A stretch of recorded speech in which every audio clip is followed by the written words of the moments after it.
الحمد لله الحمد لله وحده والصلاة والسلام على من لا نبي بعده أما بعد فأعوذ بالله من الشيطان الرجيم بسم الله الرحمن الرحيم إلا عباد الله المخلصين أولئك لهم رزق معلوم فواكه وهم مكرمون في جنات النعيم على سرر متقابلين يطاف عليهم بكأس من معين بيضاء لذة للشاربين لا فيها غول ولا هم عنها ينزفون وعندهم قاصرات الطرف عين كأنهن بيض مكنون فأقبل بعضهم على بعض يتساءلون قال قائل منهم إني كان لي قرين يقول أئنك لمن المصدقين أإذا متنا وكنا ترابا وعظاما أإنا لمدينون قال هل أنتم مطلعون فاطلع فرآه في سواء الجحيم قال تالله إن كدت لتردين ولولا نعمة ربي لكنت من المحضرين أفما نحن بميتين إلا موتتنا الأولى وما نحن بمعذبين إن هذا لهو الفوز العظيم لمثل هذا فليعمل العاملون صدق الله مولانا العظيم رب اشرح لي صدري ويسر لي أمري واحلل عقدة من لساني يفقه قولي سبحانك لا علم لنا إلا ما علمتنا إنك أنت العليم الحكيم اللهم انفعنا بما علمتنا وعلمنا ما ينفعنا وزدنا علما إن الله وملائكته يصلون على النبي يا أيها الذين آمنوا صلوا عليه وسلموا تسليما اللهم صل وسلم وبارك على سيدنا ومولانا محمد وعلى آله وأصحابه وأتباعه وأزواجه وذرياته. Continuing with the commentary of Surah As-Saffat. In the previous lesson, the verses which were discussed, Allah subhanahu wa ta'ala mentions in them how those servants who did not believe in Him or disobeyed Him will be dealt with on the day of Qiyamah. Moving on, the next verse, verse number 40, Allah subhanahu wa ta'ala now mentions with regards to His obedient servants, the dwellers of paradise. Illa ibadallahi al-mukhlasin. That of course the situation of Allah's selected servants will be different.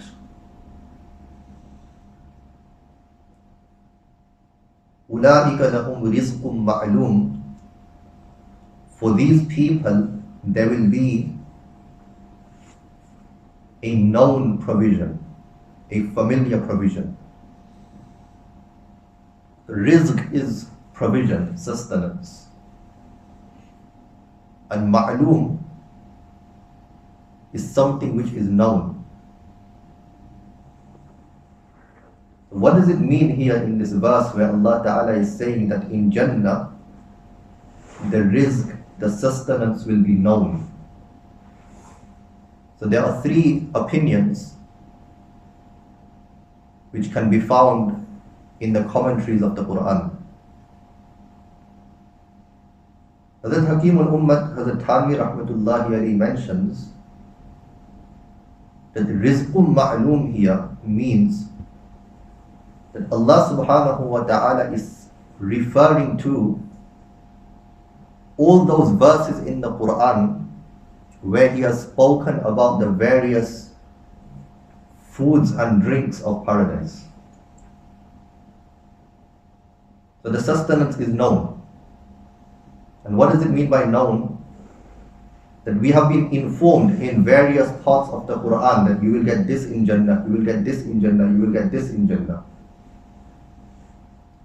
So all of those verses which will be in the mind of a mu'min and a believer when he enters paradise, and he will see the different rizq, the different sustenance of paradise, then he will know what it is because he will have already heard regarding it in the various verses of the Qur'an in this world. And a second meaning of ma'loom here is that the timings will be known. So not only is the food known and the food familiar, but the timings will also be known and they will also be familiar.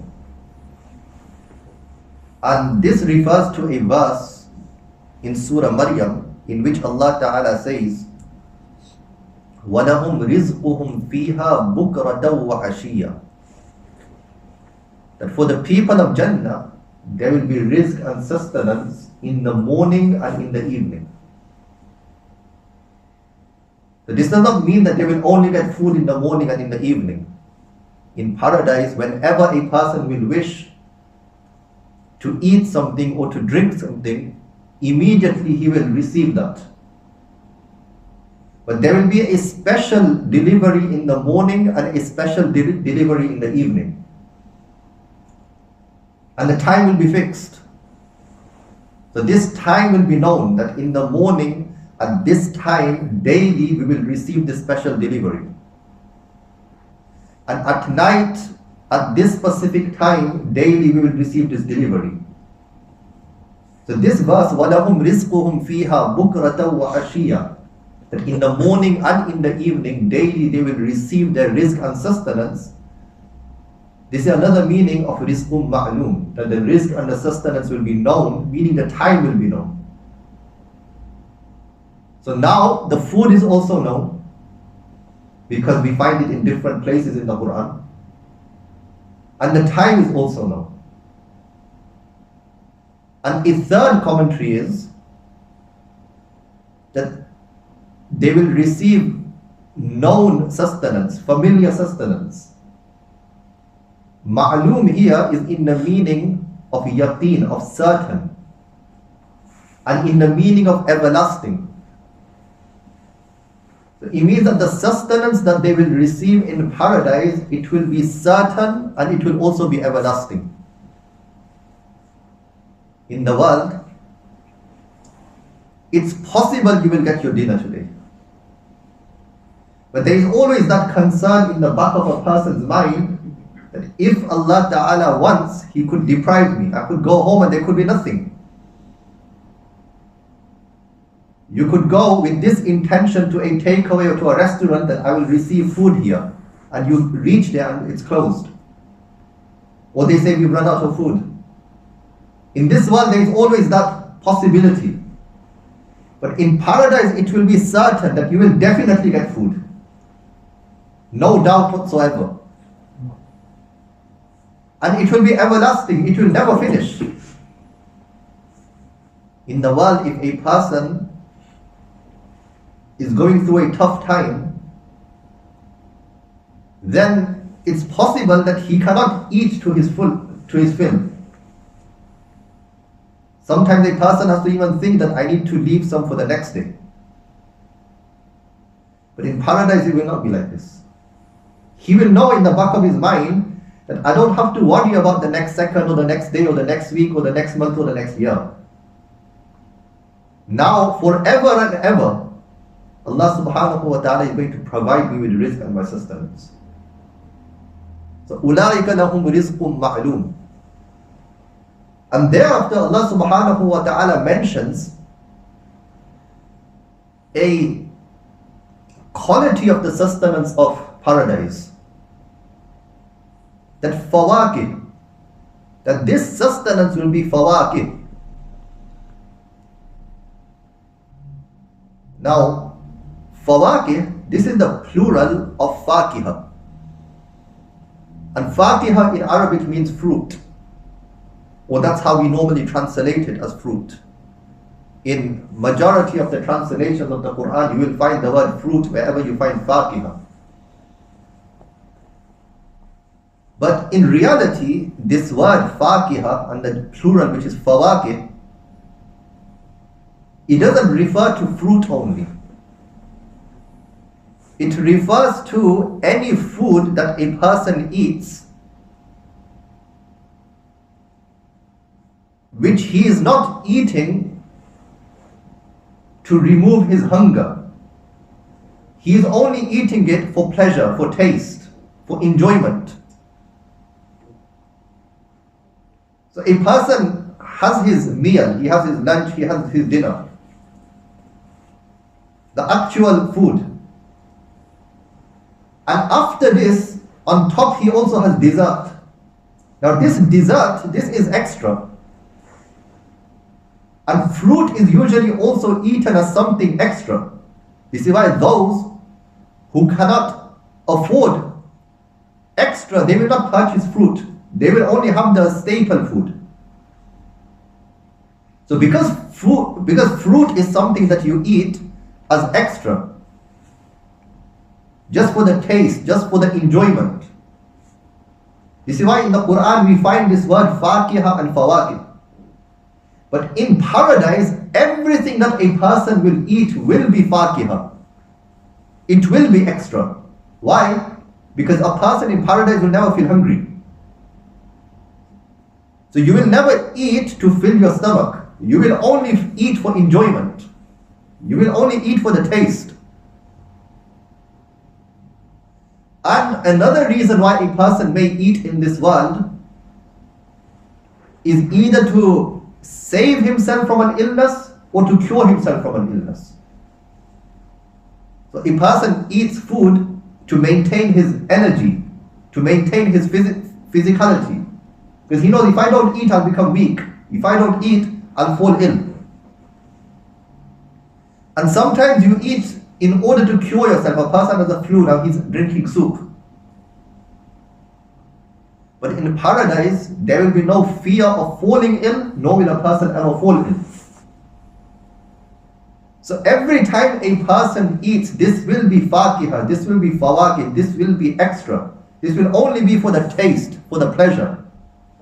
You will never eat to fill your stomach, and you will never eat to save yourself from an illness or to cure yourself from an illness. في جنات مكرمون فواكه وهم مكرمون. And together with this, they will be honorably treated. A simple example, that you have the most delicious food presented before you, but the wife just places that plate on the floor with a grumpy face. Now you won't enjoy that food.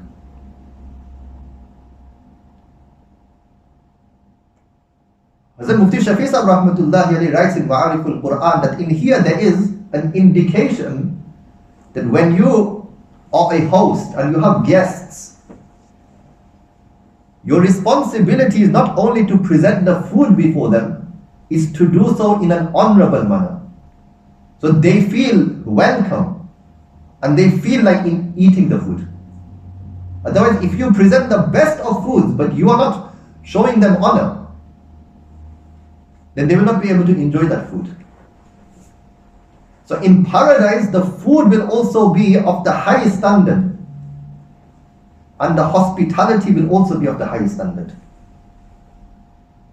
وَلَكُمْ فِيهَا مَا تَشْتَهِي أَنفُسُكُمْ وَلَكُمْ فِيهَا مَا تَدَّعُونَ نُزُلًا مِّنْ غَفُورٍ رَحِيمٍ.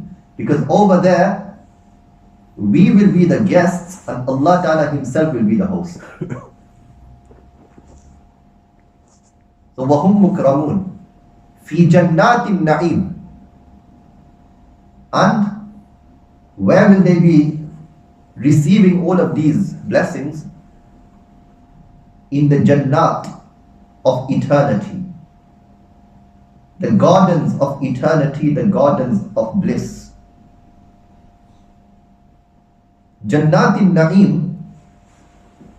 Allama Qurtubi rahmatullahi alayhi writes in his tafsir that this was already mentioned in the commentary of Surah Yunus, that Jannatul Na'im is one of the 7 stations which have been prepared in paradise.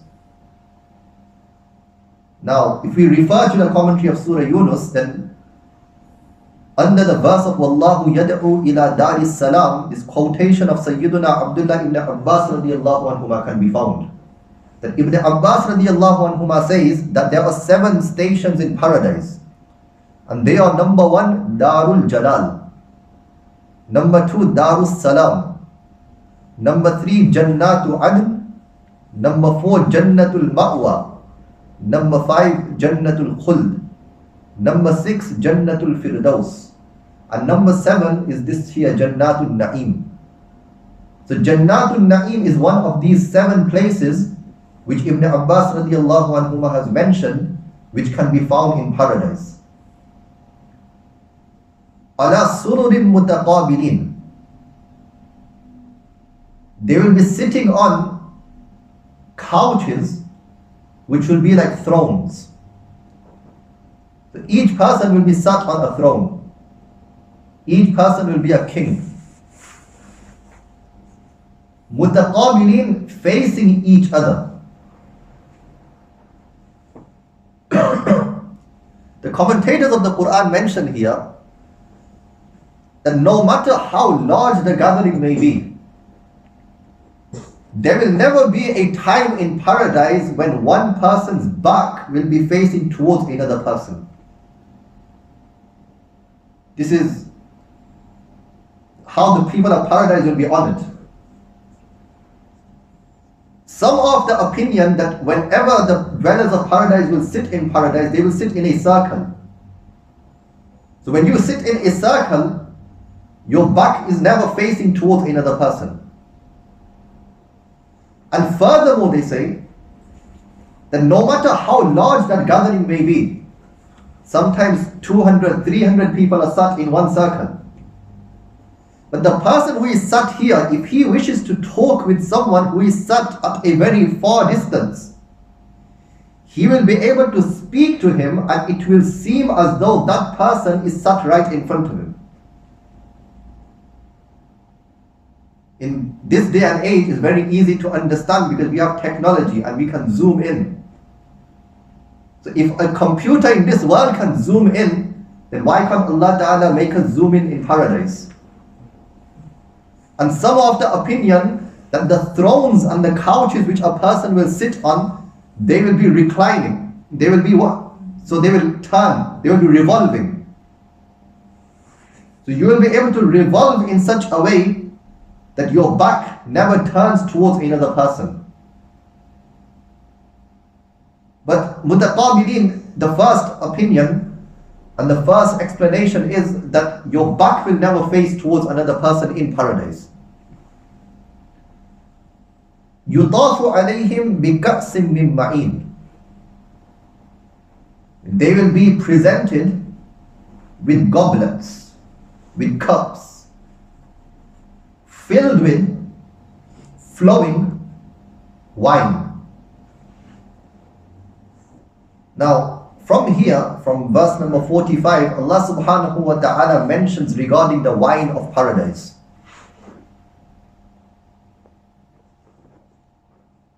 The first quality, or before we go on to the actual wine, first of all, Allah Ta'ala mentions that yutafu, they will be presented with. So who will present this wine? So we find in other places in the Quran, yatufu alayhim wildanun mukhalladun. In Surah Al-Waqi'ah, Allah Ta'ala says that there will be young boys who will never become old. These young boys, they will walk around paradise, bi akwabin, they will have bowls, wa abarik, and they will have jugs, wa ka'sim min ma'in, and they will have cups with pure wine. And they will present this wine to the people of paradise. And in Surah Al-Insan, Allah Ta'ala says regarding them that إِذَا رَأَيْتَهُمْ حَسِبْتَهُمْ لُؤْلُؤًا مَنْثُورًا. When you will see them, then you will perceive them to be scattered pearls.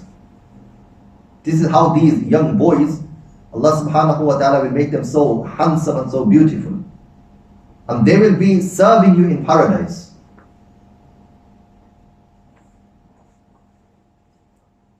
So they will serve the wine. And how will this wine be? Number one, ma'in. It will be flowing. So this is an indication towards the fact that this wine will never come to an end. It will be plentiful. A flowing river.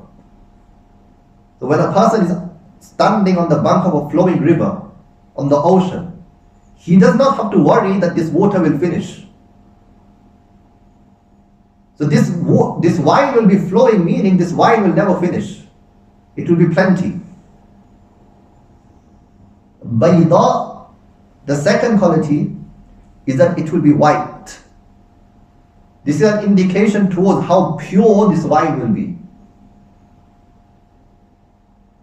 لَذَّةٍ لِلشَّارِبِينَ, and it will be delicious and tasty for the ones who drink it. In this world, the wine and those drinks which intoxicate a person, they are not pure. And likewise, they are not also tasty. The first time a person drinks, he does not enjoy that taste. It's only after drinking it on many occasions he becomes addicted to it, and then he is drinking it due to the addiction, not because he enjoys it or because of the intoxication. But the wine of paradise will be tasty and delicious from the very first sip. So لَذَّةٍ لِلشَّارِبِينَ لَا فِيهَا غَوْلٌ, it will neither produce gaul. Gaul has three meanings. Number one, headache. A person who drinks in this world, he suffers from headaches. But this person who will drink in paradise, he will not suffer from headaches. Number two, gaul can refer to the smell from the mouth. A person who drinks in the world, then an odor will emit from his mouth. Even those who are habitual drinkers, when they go in the presence of another person who drinks, they cannot bear that stench, that odor which comes from the person. But there will be no smell from the mouth when a person drinks from paradise. And number three, gaul can refer to stomach ache, which results in a person vomiting. Again, in this world, those who drink, then they suffer from stomach aches, and they also vomit.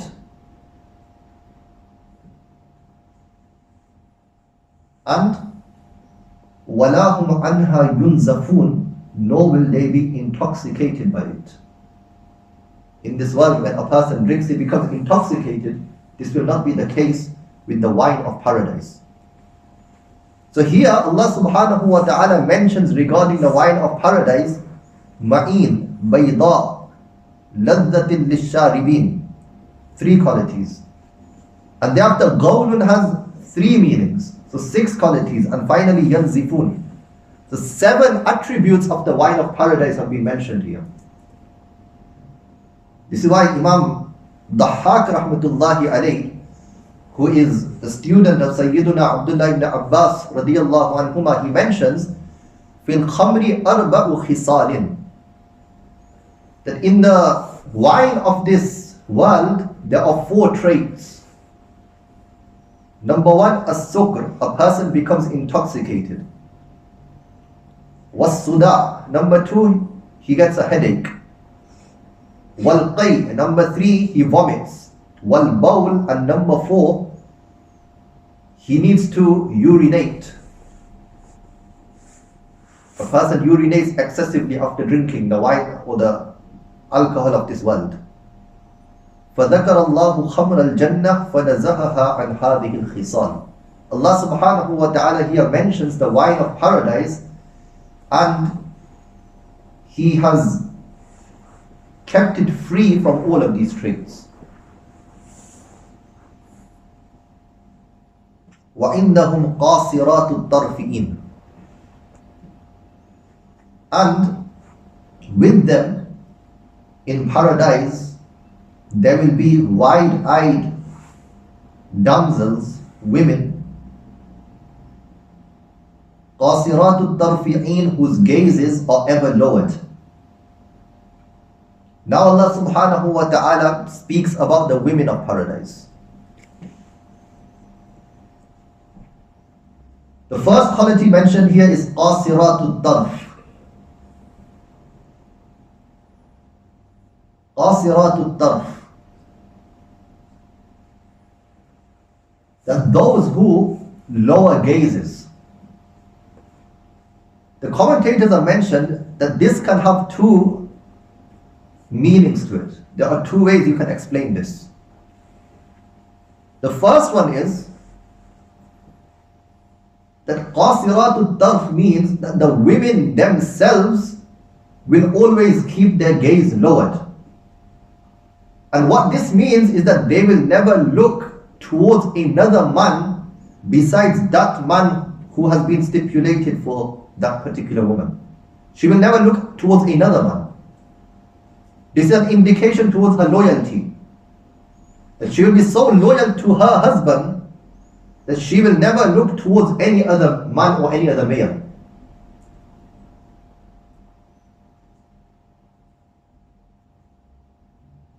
And we learn from the hadith that she will also say to that man who Allah subhanahu wa ta'ala has kept for her in paradise, that there is no other person who is more handsome or more beautiful than yourself in paradise. In other words, she will make it clear that you are exclusive for me, and I am not interested in anyone else. And the second meaning of قَاصِرَاتُ الطَّرْفِ is that it's not saying they will lower their own gazes, it's saying they will lower the gazes of their husband. And this is an indication towards their beauty, that Allah Ta'ala will make the damsel of paradise so beautiful that the male and the man, when he sees his particular wife, he will have no need to look towards any other woman. So قَاصِرَاتُ الطَّرْفِ has both meanings. That the woman herself will not look towards other males due to her loyalty towards her husband. And her beauty will be such that the man will not also need to look towards any other woman because of the beauty that his hur will possess in paradise.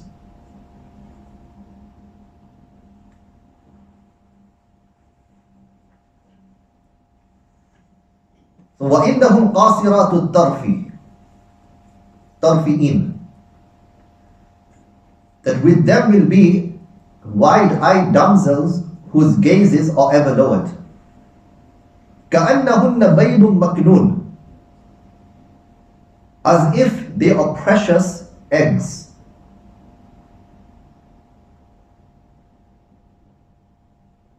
There are three explanations for this. What does كَأَنَّهُنَّ بَيْضٌ مَكْنُونَ mean? The first tafsir is that baydun maknoon, a precious egg or a preserved egg.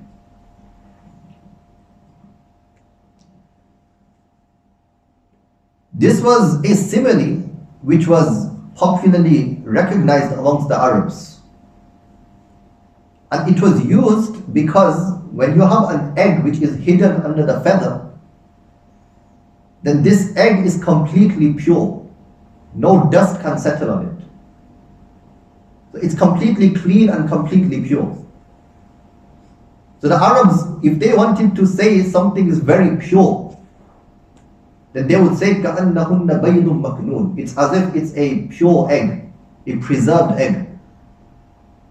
So Allah subhanahu wa ta'ala keeps this same simile in mind of the Arabs, and He describes the damsels of paradise, that in paradise there will be women who will be like pure eggs. In other words, they will be completely pure, untouched. This could also be an indication towards their chastity and how pure they will be. And a second meaning is that it's referring to the yellowish white color of the egg, which was the most attractive color for a woman during the time of the Prophet ﷺ.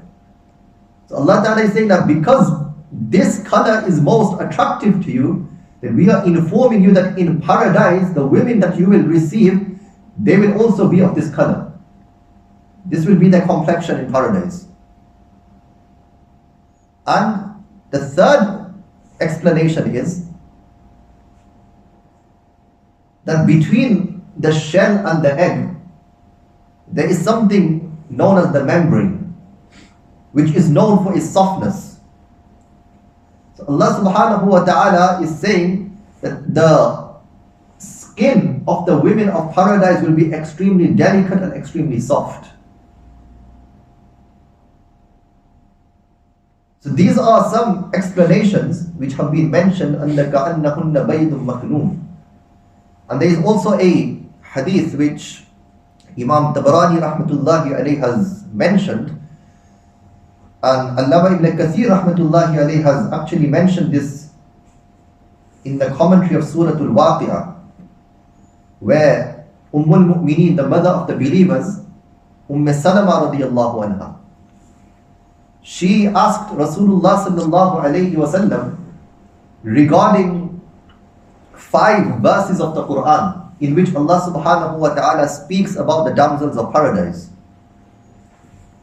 So she said that, Ya Rasulullah sallallahu alayhi wasallam, akhbirni an qawlillah hurun een. Allah subhanahu wa ta'ala says in the Qur'an, hurun een. What does this mean? So Rasulullah sallallahu alayhi wasallam replied that there will be women who will be extremely fair in complexion, and they will have moderately big eyes, which is also an indication towards the beauty.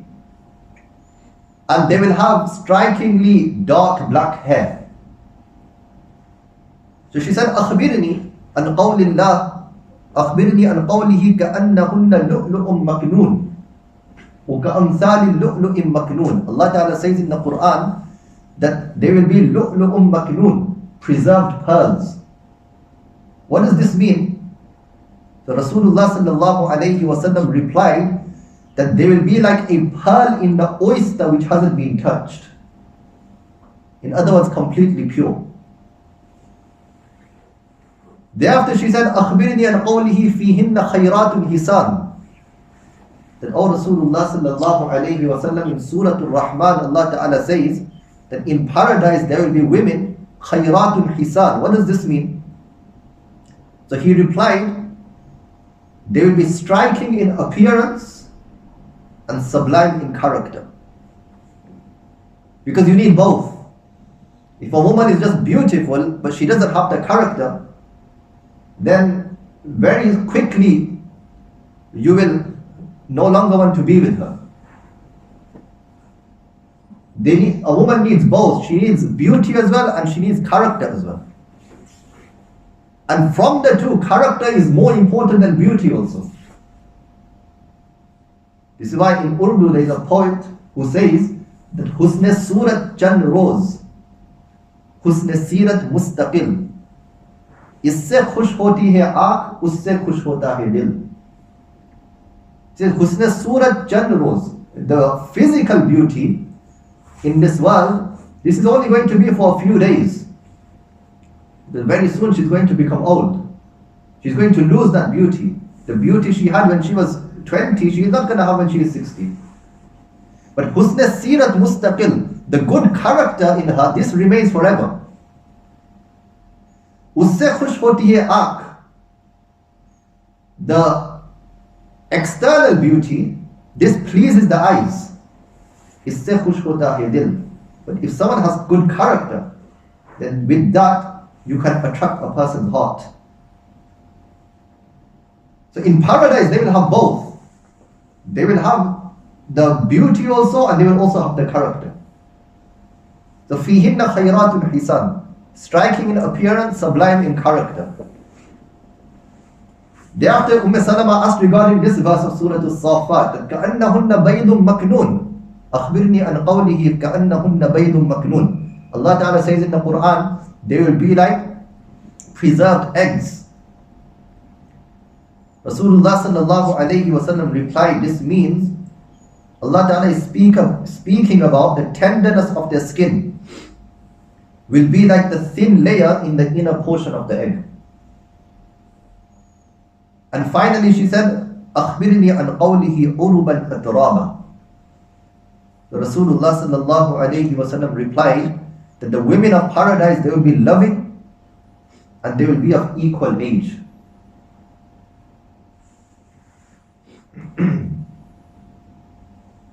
Thereafter Salama radiallahu anha asked that, O Nabi sallallahu alayhi wa sallam, now inform us, are the women of paradise more superior, or are the women of this world more superior? Rasulullah sallallahu alayhi wa sallam replied that the woman of this world, she is more superior than the woman of paradise, just like the external garment is more superior than the internal garment. Many a times you will be wearing something which is very expensive, but inside you will have a torn vest. Why? Because nobody is going to look at the vest. The external is always more superior. So to show the superiority of the women of this world over the women of paradise, Rasulullah sallallahu alayhi wa sallam says that the women of this world will be far more superior than the women of paradise. The Nabi sallallahu alayhi wa sallam is asked by Salama radiallahu anha again, that why will the women of this world be more superior than the women of paradise? So Rasulullah sallallahu alayhi wa sallam replied that لِصَلَاتِهِنَّ وَصِيَامِهِنَّ وَقِيَامِهِنَّ, that the women of this world, they performed salah, they fasted, they worshipped Allah Ta'ala. The women of paradise have done nothing. So obviously the women of this world are going to be more superior because they worshipped Allah Subhanahu wa Ta'ala. They went through the struggles. So then Salama radiallahu anha asked that, O Rasulullah sallallahu alayhi wa sallam, sometimes a woman, she has one husband, then this husband passes away, she remarries and she has a second husband. He passes away, she has a third husband. So who will be her husband in paradise? And this happened with Salama radiallahu anha herself.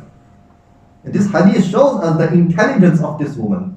It shows us how much knowledge she had of the Qur'an, number one, that she is asking regarding different verses of the Qur'an from different places where our mind would not even go. And look at the questions which she is asking also. It also shows the honor and the greatness of a woman in the eyes of Allah and His Rasul sallallahu alayhi wa sallam. So her husband Abu Salama radiallahu anhu had passed away. And now my mind is going towards another incident. Abu Salama radiallahu anhu, when he passed away, Salama radiallahu anha is a widow. She comes to Nabi sallallahu alayhi wa sallam and she says that my husband has passed away. Nabi sallallahu alayhi wa sallam teaches her a dua. He says, read, Inna lillahi wa inna ilayhi raji'un. Allahumma ajurni fi musibati wa akhlif li khayran minha.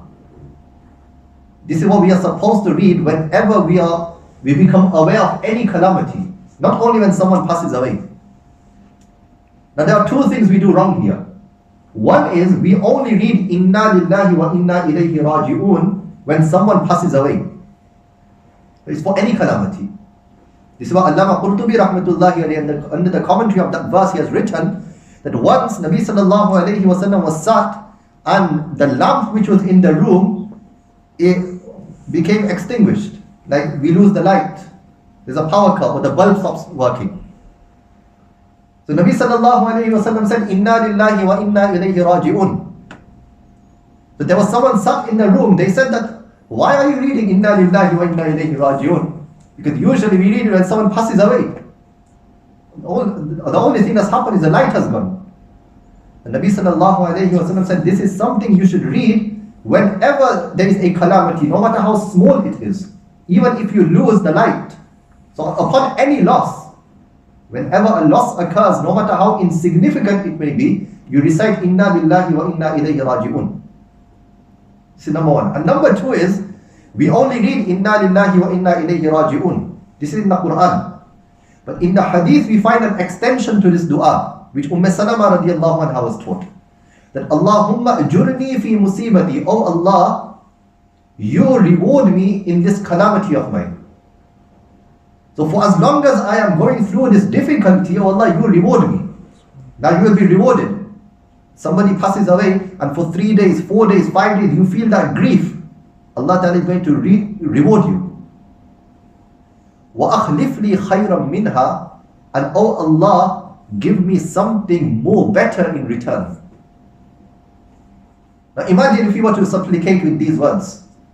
Whenever something happens to us, number one, we'll get reward for as long as we are in that difficulty. And number two, if that dua is accepted, we'll get something far better in return. So we will never be a loser. So we should always read this dua.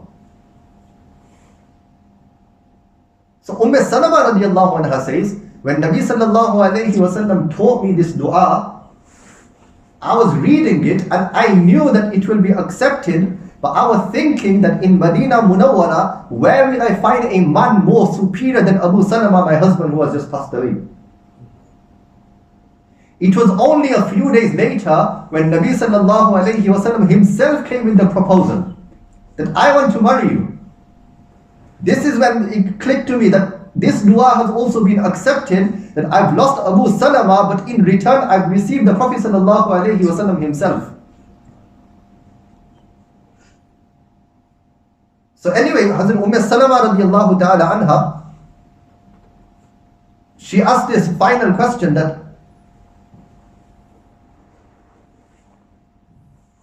the final question which she asked, that which husband will she be with? If she had multiple husbands, who will she be with in paradise? So Rasulullah sallallahu alayhi wa sallam replied that from amongst them, the one who had the best character in this world and whose character was most pleasing to you, that is the one who you will choose in paradise. So even the women will get a choice in paradise. Sometimes when we speak about the verses of the women and damsels of paradise, the women think, what is there for us? There is plenty for you also. So كَأَنَّهُنَّ بَيْضٌ مَكْنُونَ. So until here, Allah subhanahu wa ta'ala speaks about the general dwellers of paradise.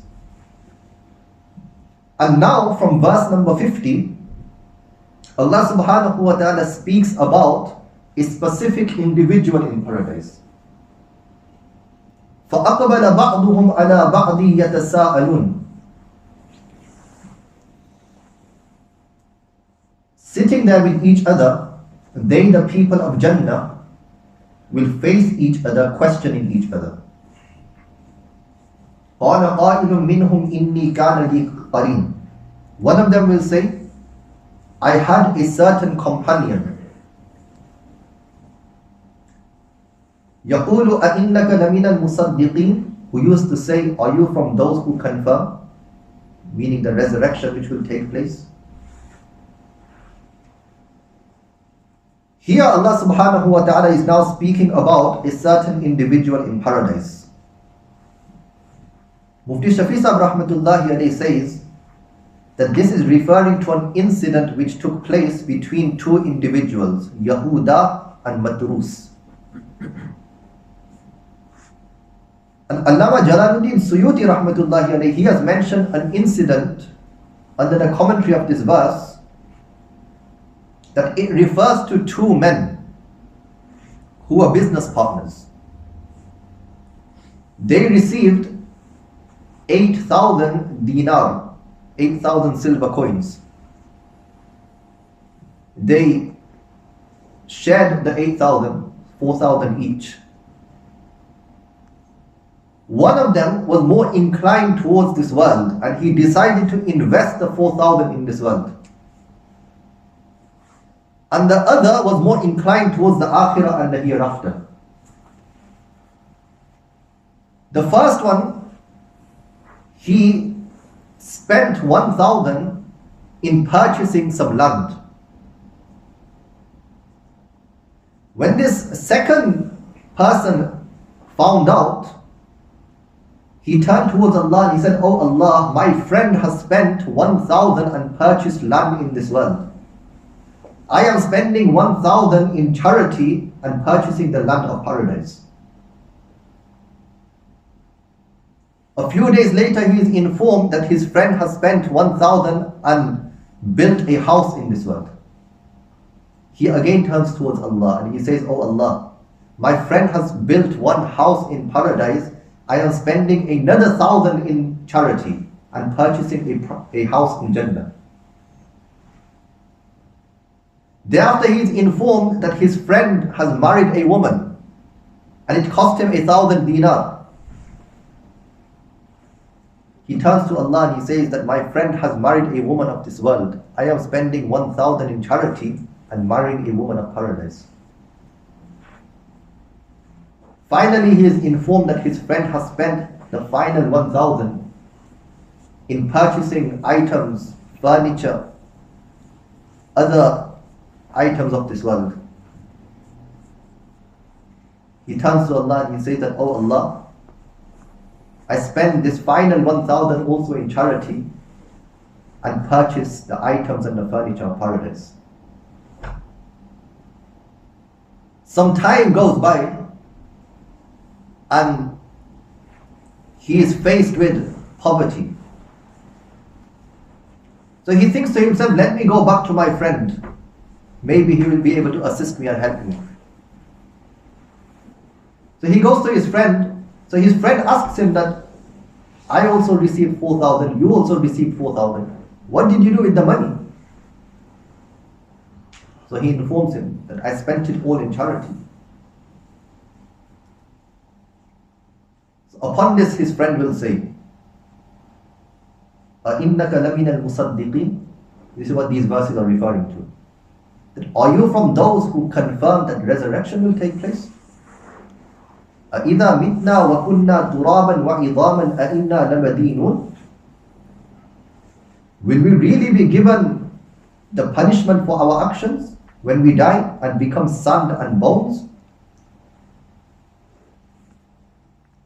So he will say that, what are you doing? You spend 4,000 in charity and you're thinking to yourself that there is going to be another life. I don't believe that there is going to be another life. This is why I have invested all of the money in this world. And you've invested all your money in the hereafter. You are extremely foolish for doing this." So whilst in paradise, life continued and they both passed away.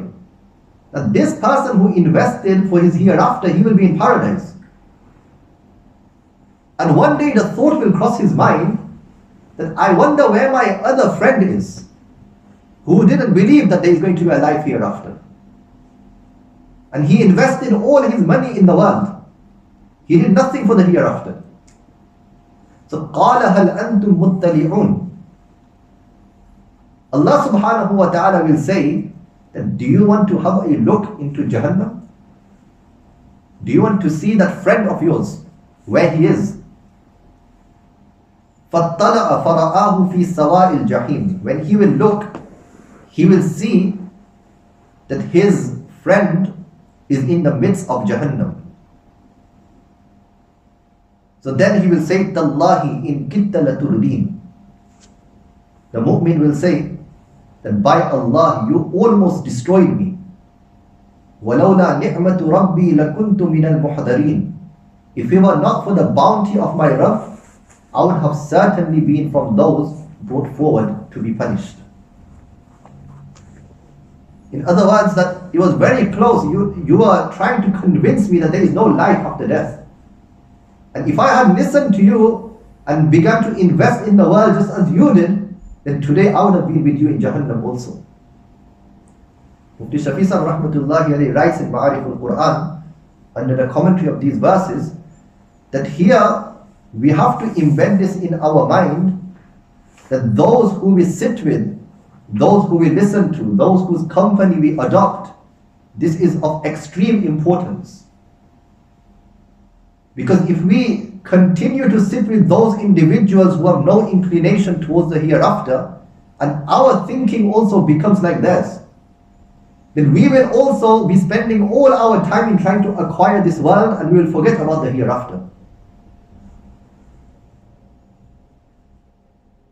And thereafter they will say, إِلَّا مَوْتَتَنَا الْأُولَى وَمَا نَحْنُ بِمُعَذَّبِينَ. Except for our first death. أَفَمَا نَحْنُ بِمَيِّتِينَ. Is it so that we shall not die again? Except for our first death, and we will not be punished? But they will say this out of happiness, out of excitement. That is it not so that we shall not die again? In other words, they will be so happy, they will be making this clear that we are never going to die again. Meaning forever and ever now in Jannah we are going to be benefiting and enjoying these gifts of Jannah. Allah subhanahu wa ta'ala will bring death in the form of a ram. And the angels will be commanded to slaughter this ram. The people of paradise will also recognize this to be death, because they will have gone through this journey. They will have tasted death. So they will know this is death which is being slaughtered in front of us. And the people of Jahannam will also see that this is death which is being slaughtered in front of us. When the people of Jahannam will see that death is being slaughtered and now we are never going to die again, this will be the most difficult moment for them. Because they will know that now we are going to be punished forever and ever. And when the people of paradise will see that death has been slaughtered, then this will be the moment of extreme happiness for them. Because they will know that now we are going to enjoy paradise forever and ever. So because they will be so happy, they will say that, أَفَمَا نَحْنُ بِمَيِّتِينَ. Are we never going to die again? إِلَّا مَوْتَتَنَا الْأُولَى. Except for our first death. وَمَا نَحْنُ بِمُعَذَّبِينَ. And we will not be punished. إِنَّ هَذَا لَهُوَ الْفَوْزُ الْعَظِيمُ. Undoubtedly, this is the greatest success. This is the greatest success. In the world, we are looking for all types of success. But the greatest success is that after a person leaves this world, he is granted entry into paradise and he saves himself from the fire of Jahannam. فَمَنْ زُحْزِحَ عَنِ النَّارِ وَأُدْخِلَ الْجَنَّةَ فَقَدْ فَازَ. That person who is saved from Jahannam and is entered into paradise, he is successful. لِمِثْلِ هَذَا فَلْيَعْمَلِ الْعَامِلُونَ. It is for something like this that those who wish to strive should strive. Those who wish to work should work. So Allah subhanahu wa ta'ala ends by once again directing us towards the blessings of paradise which have been mentioned here. That it's for these blessings that you should be working. In your life, whenever you are doing something, then you should think to yourself that how can I do something which will be an investment for me in the hereafter. And some commentators of the Qur'an have also mentioned that this incident which was mentioned here regarding the two friends, two companions, it refers to the very two individuals who Allah subhanahu wa ta'ala speaks about in Surah Al-Kahf. So those who are familiar with Surah Al-Kahf will know that over there is an incident, وَضْرِبْ لَهُمْ مَثَلَ الرَّجُلَيْنِ. Allah ta'ala says that mention to them the parable of the two men. And the whole incident is mentioned there, which we will discuss on another occasion. inshallah. So the same two men which have been mentioned there in Surah Al-Kahf under the verse وَضْرِبْ لَهُمْ مَثَلَ الرَّجُلَيْنِ, they are the two men who are being spoken about here in Surah As-Saffat also, in the verse وَأَقْبَلَ بَعْضُهُمْ عَلَى بَعْضٍ يَتَسَاءَلُونَ قَالَ قَائِلٌ مِّنْهُمْ إِنِّي كَانَ لِي قَرِينٌ. We make dua to Allah subhanahu wa ta'ala that He grants us the ability to prepare ourselves for the life hereafter, and He makes us do those actions through which we can also gain these blessings which are in paradise. These blessings are awaiting the mu'mineen and the believers, and those who live their life in accordance to the pleasure of Allah subhanahu wa ta'ala. So whenever shaitan tries to deceive us, whenever shaitan tries to make us slip, whenever our inner self feels like doing something wrong, feels like disobeying Allah ta'ala, then these are the verses which we have to remind ourselves of. That do I really want to deprive myself of all of these great blessings just for a few moments? If a person is going to enjoy himself in this world, how long is he going to enjoy himself for? 50 years, 60 years, 70 years? But thereafter is going to come to an end. And then it's Jannah or Jahannam. So it would be very foolish that we sacrifice this temporary life, or we sacrifice these everlasting blessings of paradise for this temporary world and for this temporary life. We make dua to Allah subhanahu wa ta'ala that He makes us all from the people of paradise, and He saves us from being from the people of Jahannam and the hellfire. May Allah subhanahu wa ta'ala make these lessons a means of great benefit, hidayah and guidance for all of us. May He make it a means through which we attach ourselves, connect ourselves to Allah, and prepare for our life hereafter. This world is temporary, the life of the hereafter is everlasting. May Allah subhanahu wa ta'ala place this thought in our mind so that we can prepare for the hereafter. وآخر دعوانا الحمد لله رب العالمين وصلى الله على نبينا محمد وعلى آله وصحبه أجمعين.